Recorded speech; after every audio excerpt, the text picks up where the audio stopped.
Start ہے. محترم دوستو، میں آج آپ کو جو ایک آزاد نظم سنا رہا ہوں،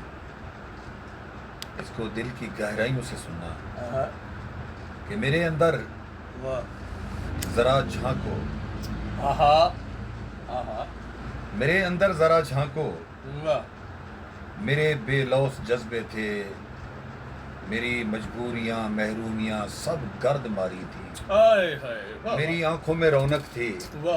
تخیل میں روانی تھی، میرے افکار سچے تھے،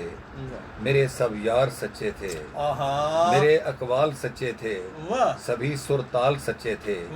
مگر اب خوف کی دلدل میں پھنستا جا رہا ہوں میں،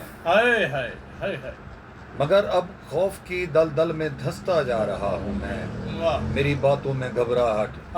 میرے الفاظ بے معنی، مگر ایک فکر زندہ ہے کہ مرنا بھی تو ہے آخر، ذرا جھانکو میرے اندر کہ وہ انسان جو پیدا ہوا تھا روح میری لے کر ابھی زندہ بھی ہے یا پھر پھنسا ہے خوف دلدل میں. مجھے تو ایسے لگتا ہے دبے لفظوں میں کہتا ہے، میرے اوپر تو غیروں کی حکومت یوں مسلط ہے، میں گنگا بن کے رہتا ہوں، سبھی کے ظلم سہتا ہوں، کوئی اپنا نہیں میرا، کوئی بھی سوچوں تو زنجیریں کھنکھناتی ہیں، اگر کچھ بولوں تو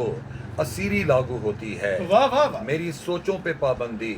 میرے جینے پہ پابندی، کسی سے پیار کا اظہار کرنا جرم بنتا ہے، میری نگری میں وحشی ہیں، مجھے میرا ہی جیون اب خدا را پھر سے واپس دو، میں اپنی زندگی جیوں، میں اپنا خون نہ پیوں.